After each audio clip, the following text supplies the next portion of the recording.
What does it even mean to live a legacy?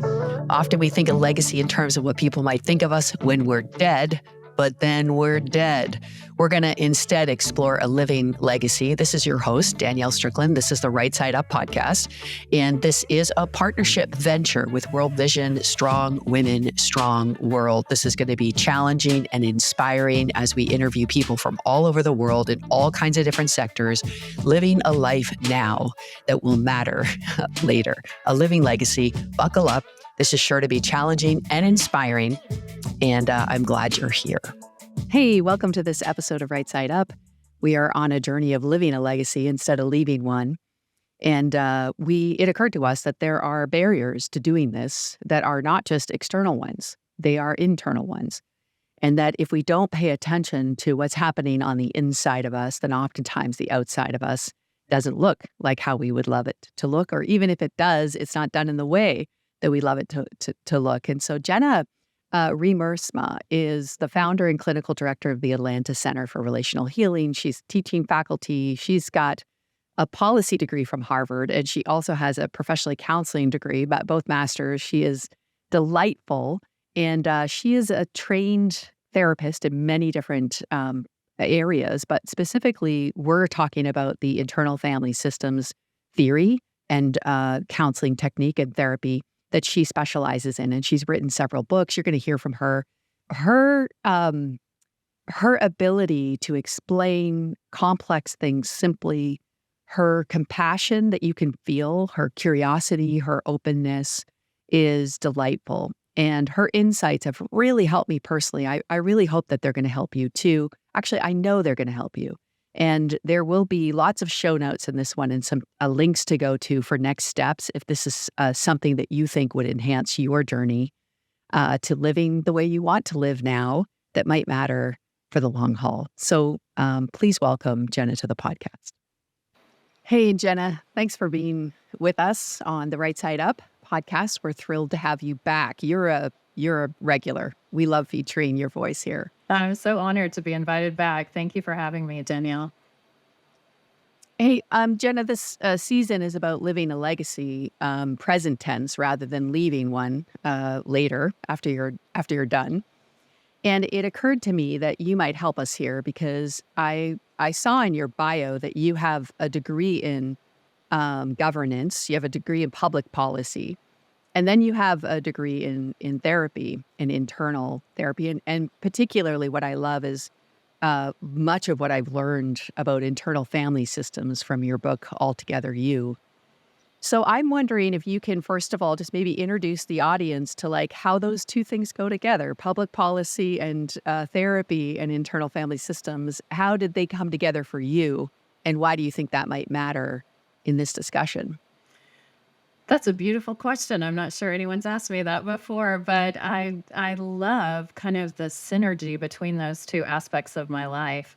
I have always felt a deep desire to make the world a better place. And in my 20s, I thought the way that I would do that was working on Capitol Hill and influencing public policy. And I loved my time there, became slightly disillusioned with that, and felt very called to kind of live out that purpose through trauma healing and becoming a therapist. And what I love about those two realities is that whether we're talking about public policy or whether we're talking about our own personal experience of faith or healing, they both are about a system. So working together in Congress, we are working together ideally in a well-functioning system that is integrated and represents all perspectives and all different sides.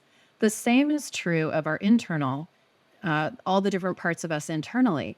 When our internal system is well aligned and led by the Spirit, all different parts of us are well represented and we're led by that divine within. But what happens is when a part of a system becomes burdened or imbalanced, the system starts to polarize. And we begin to find that we lose access to that deep core of who we truly are or who the system truly is. And healing can come from acknowledging the burdens that those different parts of our systems carry and bringing that deep core essence of healing, the what I would call the God image inside of us, to those burdened parts so that they can be less polarized and we can have less warring inside of us, less warring in our political parties, less warring in our businesses. This systems way of thinking is deeply connective, really resonates with the truth of Jesus's message, and I think has application far beyond our own personal internal world. So there really is a beautiful synergy between those two parts of my life. Yeah, that's beautiful, Jen. I was thinking, as I've explored this internal family systems, there was an aha. I think it actually you were on this podcast, and I had the aha when you were speaking about, this fragmentation. How we are fragmented internally, and we all feel the. I think intuitively, whether or not you're fully bought into the theory or you've told, whether you have doubts or whatever. I feel like intuitively or experientially, we all understand what it means to be fragmented, where we feel torn in 1,000 different directions, or we feel like out of connection with our body or out of connection with our emotions. And I feel like the more driven you are, or the more high powered or the more, focused you are, and maybe this is part of your disillusionment of working like in policy, is like kind of the more, you know, high power your like calling is, almost the more fragmented you have to be. At least this is the message that we've been given. So I wonder about that. Like, I guess you're in your 20s and you're like, I don't want, if this is what it means to be like driven to change the world, I'm not interested. And I feel like a whole generation is also onto that. I think there's like a whole generation that's like, I don't want that. Whatever that life is that is highly compartmentalized, super fragmented. So you have these, even in my Christian faith, you have these like incredible evangelists, for example, and then you read their life story and you're a little horrified because actually their parenting was horrific, or their marriages were broken, or their own, internal system was really out of sorts with the message that they were bringing. Tell us how we can begin. Like, what are your steps? Like, how do we begin to identify that that's an issue? And then if that is happening in our lives, how do we actually get to doing something about it? It's a really important question, and I think it might be helpful for anyone who's listening who's not familiar with internal family systems or IFS. If it's okay, I'll just briefly express kind of how this new way of understanding human behavior views us as individuals. And it's very consistent with what I read in Scripture. Scripture sort of articulates that we are created in the image of a triune God, which means one God with three parts. And if we're created in the image of one God with many parts, it makes sense that we are one human with many parts. And our parts are designed, they're all good. They're all good parts of us. We're all designed with the image of God at our core, that's designed to be our internal leader that connects us to the larger divine outside of us, and these many different wonderful parts that make up our unique personalities. So, as I recall, you're a 7 on the Enneagram, so you have a really fun part, and I'm a 1 on the Enneagram, so I have an organized part, and everybody is unique and different in these lovely and wonderful ways. And what happens is when difficult things happen in life, that can be capital T traumas or just life traumas that we've all experienced growing up in the difficult world that we're in right now, our parts become burdened. So these good parts, it's almost as if there's a blanket thrown over the top of them and they take on these burdens of trauma. Or in Christianity, Catholicism, we would call it sin, meaning that things are not the way that they should be. And that causes our parts to behave in ways that are not their original positive intent. So our system becomes lopsided. And now, instead of there being a harmonious experience inside of us, now we have parts at war. So, a common experience for people who are quite driven, who are very successful, would be one part gets a message early on, I'm not enough. Maybe you grow up in a very perfectionistic environment or a very high pressured academic setting or whatever it might be. Maybe you had an older sibling who was a rock star and you were just never quite enough for mom or dad's expectations or to meet up to the expectations of your sibling or your social environment or social media is masterful at creating this kind of a part in all of us. I am just not enough of anything. I'm not beautiful enough, smart enough, social media enough. And so we kind of all have what IFS calls these exiled parts of us that feel alone, broken, not enough. And of course, that's a very painful feeling to have. So we tend to get these other parts that become burdened, trying to avoid ever feeling that not enoughness. And those parts we call managers because they try to manage our lives so that we never feel that pain of the not enough part of us. And those tend to be parts that are perfectionistic, overachieving, high performing, driven. I know no one can relate to having parts like this, but they're good parts. They've just gotten stuck in some unhelpful roles because they push us in a way that is not their original intent. So we become exhausted, we become disillusioned, we feel even more alone because it's really lonely at the top. You don't really have time for relationships when these manager parts are pushing really hard. And then we will always have these reactive parts that push back against the managers, usually with equal intensity. And those we call the firefighters because they try to come in and put out the pain when the managers don't work. And the firefighters do all the things that come into my office. They are all the addictions, dissociation, drinking, self-harm, suicidality. And so what happens is most of us go around this little triangle over and over and over again, where our striving, inner critic, perfectionistic control parts run our lives. Also, the spiritualizing parts, those are my favorites. They're very dear to my heart. These are sweet ones who get burdened trying to do our religion in a way that will be good enough. So we don't have to feel I'm not enough for God. And that's very different than the divine God image within all of us. And they push us to do all the things and volunteer and memorize the Bible verses and lead the business. And then something happens, they never work out. And then we feel, oh no, I've disappointed God. I didn't do it right. I didn't give the way that God wants me to give, or I didn't volunteer. And then the firefighters come in. So they typically will go, well, that's it. I'm out. I'm moving to the beach. I'm quitting everything. And I'm just drinking margaritas, sitting on the beach. Forget it. I'm out. And we go around and around, and we're missing in that sort of circle that we get in, we're missing the access to the actual connection to the divine within us. And the way that we connect with that is to surrender into it. We welcome all of these parts, get to know how they're trying to help us. And when they kind of settle back, that image of God can emerge spontaneously. It's kind of like the sun is always in the sky, but if the clouds are covering it, we don't have any access to it, just like the God image is always inside us. But if our striving, spiritualizing, inner critic is covering the God image, we don't have access to it. And it's when we welcome those parts, which is exactly what Jesus invited us to do.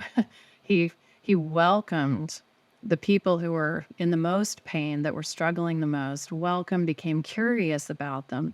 They calm down and settle back, and the spontaneous image of God emerges.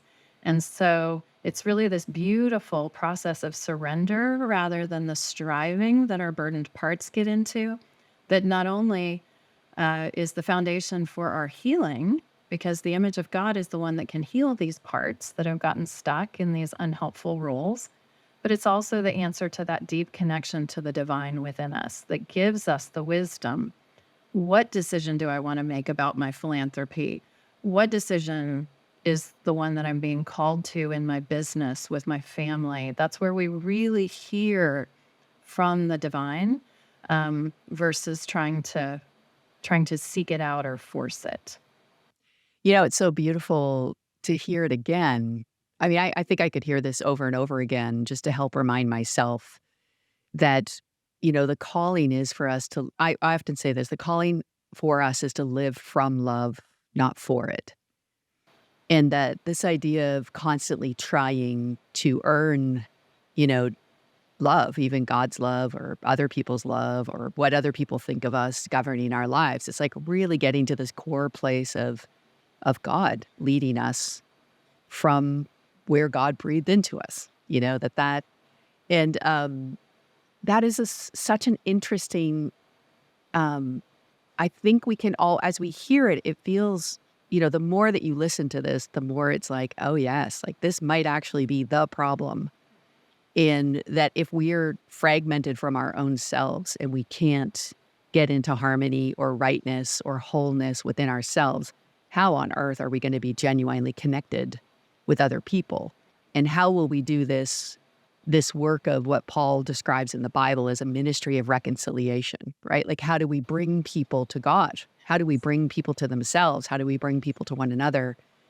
If we can't do that inside of us, how can we do that for anybody else? I guess that for me was the real connect, was this thing is not just an internal journey. Because I feel like as a very type A driven person, I'll be like, look, someone's got time for that, but I don't, because people are, in need and I got to be there. And again, there's that cycle of like, I don't have time, or I don't value the thing that could actually liberate me to do the thing I'm called to do. Yes. From a better place, Yeah. From a healed, holistic place. Do you see that a lot? And what would you say to people who are like, look, nobody's got time for that. I got a business to run, or I've got this nonprofit. I've got people dying literally of hunger and I've got to get there. What's your advice there? I can't relate to that at all. Wink, wink, nod, nod. I've never experienced those kinds of parts at war.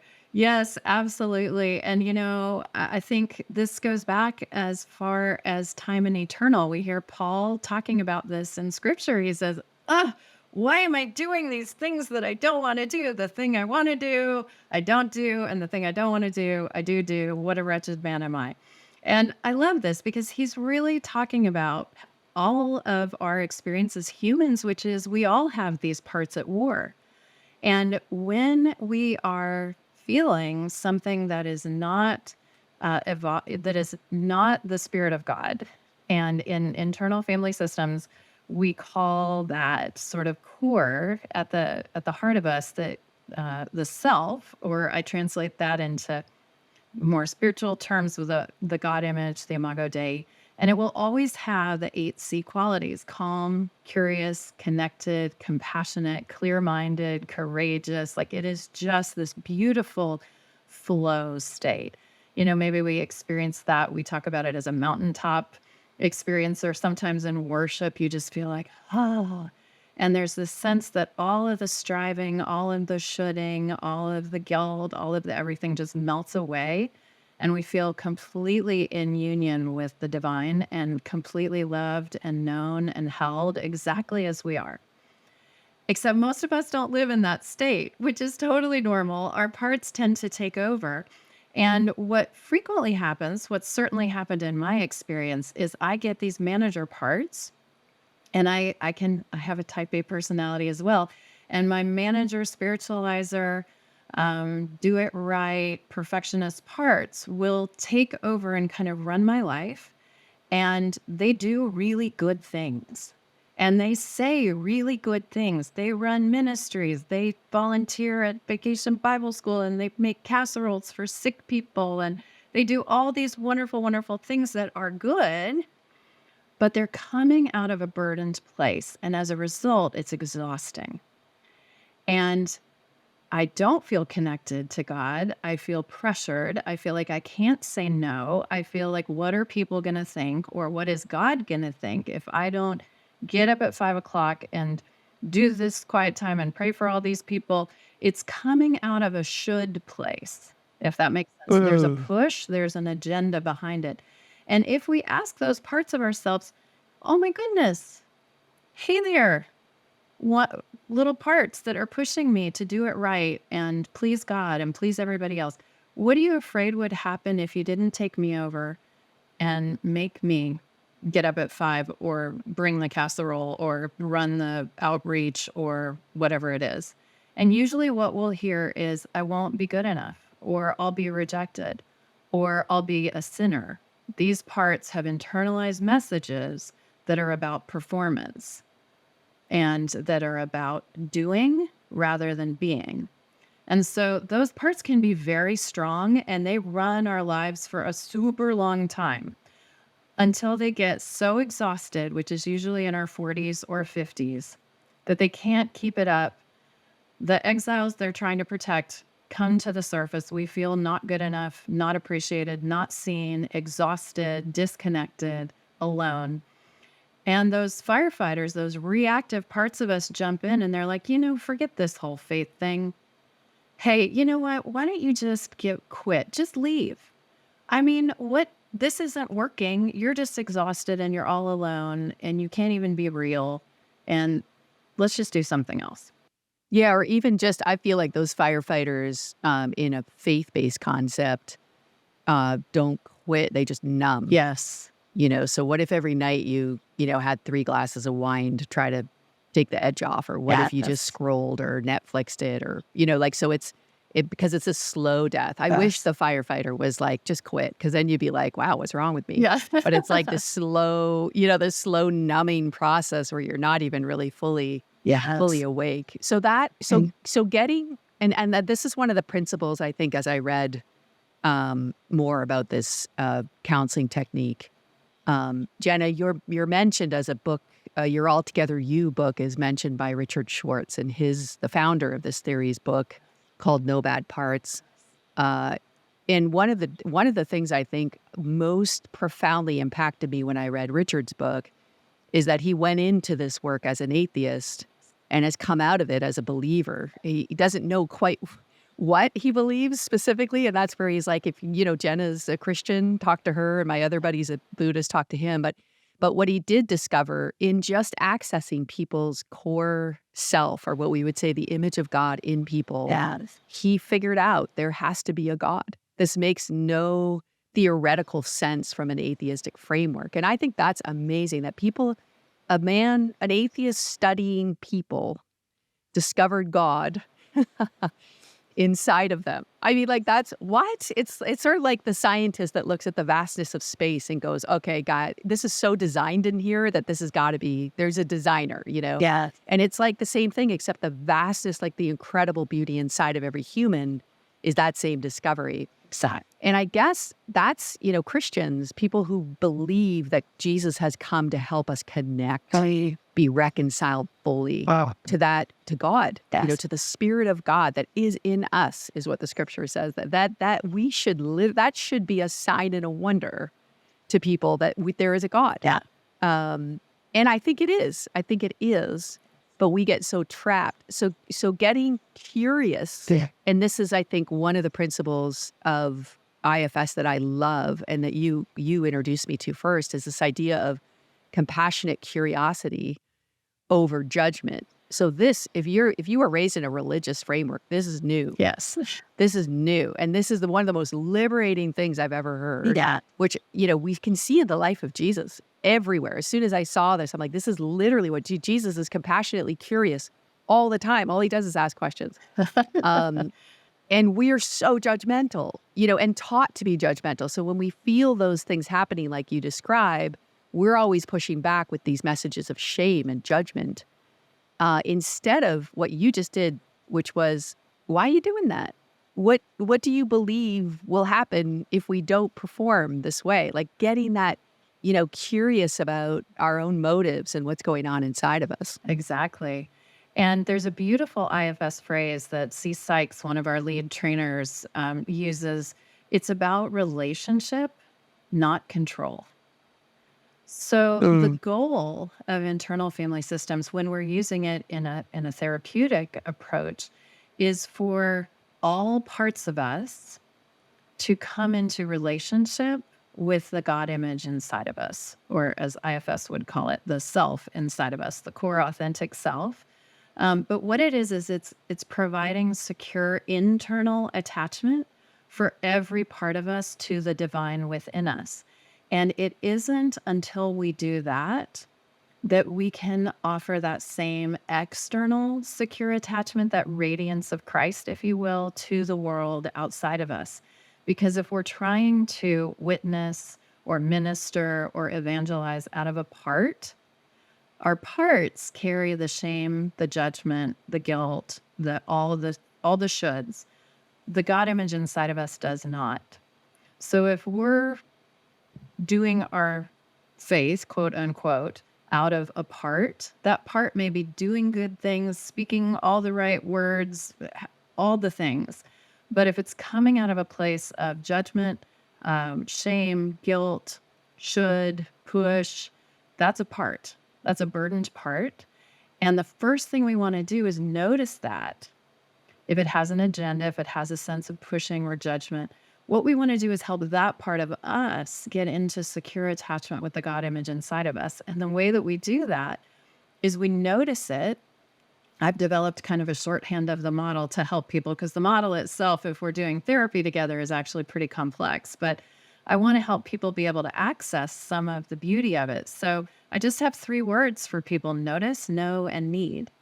And I invite us all to move toward every part of ourselves with this curiosity and compassion. So if I'm noticing that there's a part of me that feels like I have to do this action, this ministry, this whatever it might be, or there's a part of me that's judging me or that's judging someone else, what I want to do is notice it. Okay, I'm noticing some judgment coming up for me. Where am I noticing that judgment? Oh, it's in my thoughts. I'm having lots and lots of judgy thoughts. And come to think of it, my jaw is kind of tight when I have those judgy thoughts. Okay, so we're going to stay with that noticing until we can begin to notice it open-heartedly. And other parts of us are not going to like the judgy part. So we have to just welcome those sweet parts and say, hey, I get it. Like, I get why you don't appreciate the judging part, but could you give me a little minute just to get curious about it? So we stay with the noticing until we can notice with open-heartedness the judging. And then we ask the judging part, what do you want me to know about you? What do you want me to know about why you just took me over right now? What are you afraid would happen if you didn't take me over and give me these judgy thoughts about that person or that ministry or that political group or those people, whatever it is? And usually the part will let us know what its positive intent is. Well, I'm afraid that then you'd be just like them. Or I'm afraid that you would not know what to say if you weren't telling people what to do, that you don't know how to be authentic. These sweet parts always have a positive intent, even if they're doing something that's not at all positive. And as we get in relationship with them, we learn what that is. It's not like we're hearing voices or anything, but we'll just get kind of an impression or an image in our mind's eye. So that's notice and know. And then we can just ask that part, well, what do you need from me right now? So that you can be a little bit more relaxed, not have to take me over so much. And often the part will say, well, I just need you to acknowledge that I'm here and not try to push against me. Or I'll need you to use your voice or ask for help or set a boundary. They usually have something they need from us. And if we can offer that to them, they settle back. And now the judgment's no longer there. And we find that automatically there's this spacious open-heartedness toward whatever we were judging. It's the fruit of the vine that kind of goes poof. You know, when you're connected to the vine, and I was always very suspect of that because it always felt much more effortful for me. But it turns out rather than striving, when we surrender and welcome these parts, that fruit of the Spirit spontaneously then just comes forth. And it's quite beautiful. Well, hey, friends, we're in the middle of an episode with Jenna. I hope you're having a really aha, mind-blowing, insightful time as she talks about, and we talk together about the connectedness and the need for internal connections. And it struck me that you would love to know about a program that Strong Women, Strong World at World Vision really champions, because this makes the most sense in this episode, and it's called Beyond Access. And Beyond Access really focuses on that interconnectedness of services, so that instead of just siloed projects that are helping in various places, Beyond Access puts women and girls at the center and really thinks through the interconnectedness of all the programs and how they're helping the person. So it puts a person at the center, and then the programs integrated in such a way that it helps. It is smart, and it's difficult. It's innovative. It's a learning approach that is curious, just like what we're talking about here. So if this is something that you would love to support and see as essential to the future of development, which World Vision does, and this really does take into that, compassionate, curious, connectedness that we're talking about in this episode. then please, the show notes are there. Head to World Vision Beyond Access, and you can contribute to that program, which is making a real difference in holistic development. Yeah, I've been reading the mystic, Saint Teresa of Avila, the doctor of the church, for her wisdom and her, sort of connection to God and the way she wrote about prayer. She wrote this book called The Interior Castle, which is this, this invitation to encounter God by within. I mean, you would love it. Literally, I'm like, wow, like IFS has a lot to thank Teresa for. I think much of my resonance, even in the books, you both No Bad Parts and Altogether You, your book, describing from a Christian perspective this systems theory, both of them offer exercises. And the exercises were so familiar to me from prayer, from the way that I've learned listening prayer or encountering prayer, where I invite God into whatever the situation is. And so it's been this really beautiful way of like this skill that I already sort of loved in terms of inviting God into spaces that I'm in and asking questions and really trying to create relationship with God, that this is the same skill, same thing I'm doing, but the exploration or the questions are related to my own internal makeup, which I think is also neat because I understand that God knows me better than I know myself.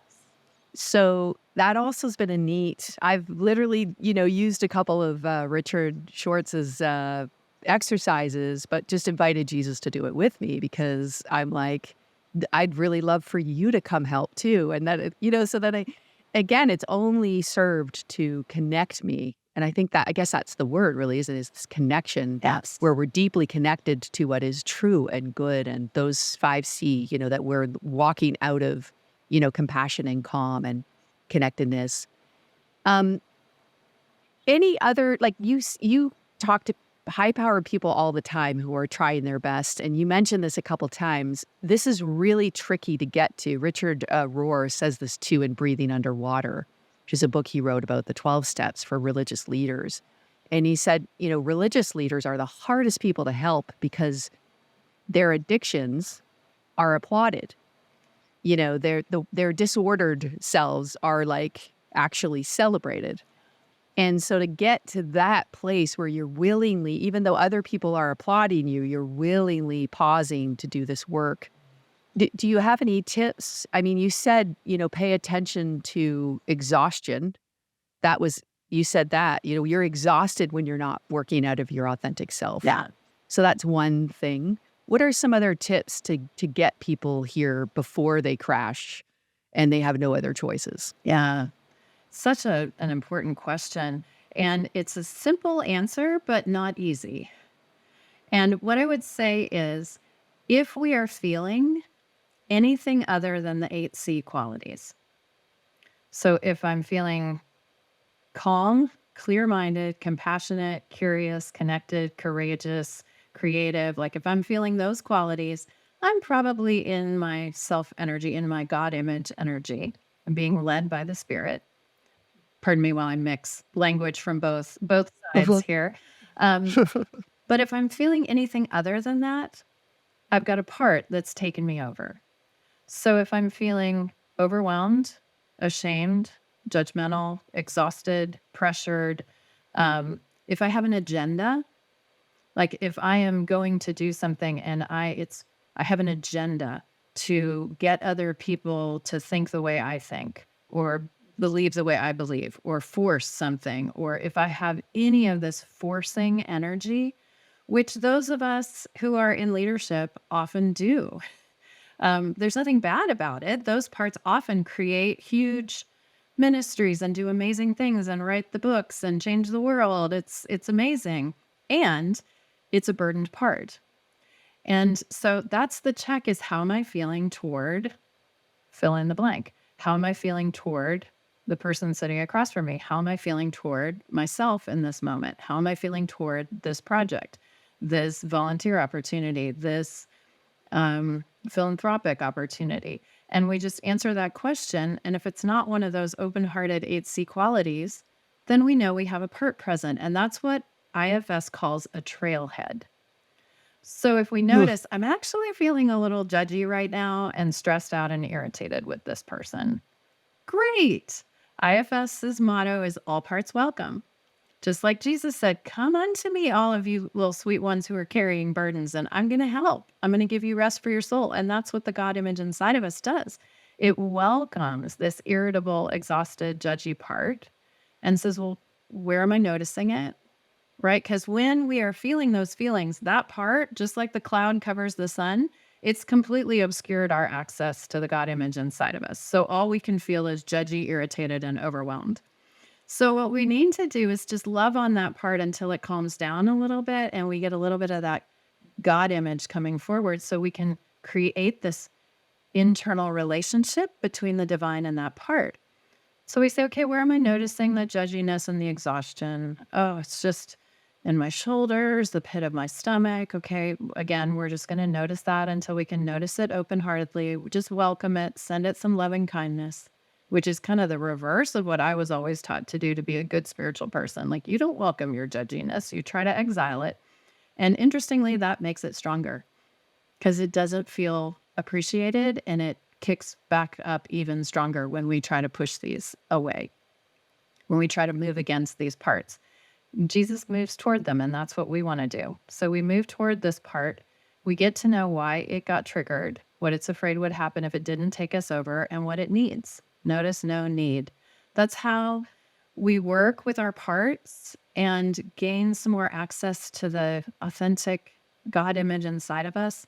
Not that so that we won't have parts or so that they'll go away, but so that we can be led by the Spirit, led by the God image. And ultimately, if those parts are carrying burdens that are obscuring their fundamental positive qualities, the God image is the one that can help to unburden them. That's what we do in IFS therapy. So it's key to both our healing and also to our connection to the divine. And it's very synergistic with centering prayer, listening prayer, all of course, the age-old kind of mystic traditions in our faith communities that we've just in recent history, as we were chatting before the podcast, have been a little bit lost as regular practices in our faith communities in some places, but really are the beautiful spiritual heritage that we have and that our forefathers brought to us, forefathers and foremothers, like Teresa of Avila, St. John of the Cross. And it's a very meditative, relational connection to the divine. That is what our souls are made for. Yeah, I feel like it's also what we're so thirsty for in this, in this day and age. Yes. Okay, really, this is crazy to say, but really quickly, the last section of the No Parts book, and you mentioned this a little bit, even just in some of your descriptions of when you notice a part that's burdened, one of the big notices is physical. Yes. So talk to me about, so this is mind blowing. I feel like Gabor Mate also wrote a book called The Myth of Normal, where he really goes for this connection between dis-ease or much of these like physical maladies that are facing large percentages of women, actually, fascinatingly enough. He says they're repressed emotions that are being stored in our body. Do you see this? And then this, because, you mentioned a couple of times, I notice what it's doing in my body. So talk to me a little bit about that connection and how that might help us, free us to actually live differently and authentically and beautifully in the world. I love this so much, and I will try not to geek out on neurochemistry in this answer. But this connection is fascinating because the best of neuroscience, the best of our clinical expertise, and our spiritual journeys have kind of come together in the fields now. Gabor Mate's work, Richard Schwartz's work, Bessel van der Kolk, who wrote the penultimate book, The Body Keeps the Score. What we are understanding now about neurochemistry is integrating this so powerfully. And what we are learning is that our parts, when they are burdened, will utilize our bodies in their agenda for us. And it is deeply connected to our neurochemistry, to our 10th cranial nerve, polyvagal theory. There's so much beautiful research being done on this. But for example, the first piece of research that landed in internal family systems on the NREPP evidence-based map was on rheumatoid arthritis, not on mental health. And working with folks who had rheumatoid arthritis, what they discovered is that, of course, it is a reflection of parts at war. And so many of us who have strong manager parts that caretake other people, that run us ragged, that don't pay attention to our own needs, those parts can be very strong. And the firefighters whose job it is to kind of push back on them to provide us some balance, some nurture, some self-care, if we don't listen to them at a lower level, they escalate and use our bodies in their service. And so what we found is that the rheumatoid arthritis, many of these conditions are conditions of inflammation. The dis-ease state is a state that is a derivative of chronic inflammation. Rheumatoid arthritis, cancers, many things are that is the case with. And those stress hormones, the cortisol, the adrenaline, contribute to this inflammation state. And what happened was the firefighters would take over and literally disable the individuals who were struggling with rheumatoid arthritis so that the managers could not engage in this self-denying, exhausting caretaking any longer. None of this happening at a conscious level. So what this is not saying is, oh, it's all in your mind. It's not. It's a very real physical phenomenon. And it's also not saying this is something you're choosing. No one would choose to have disease, illness, rheumatoid arthritis, or anything else. But what it does help us become aware of is that a lot of these particularly chronic maladies that are elusive to Western medicine, things like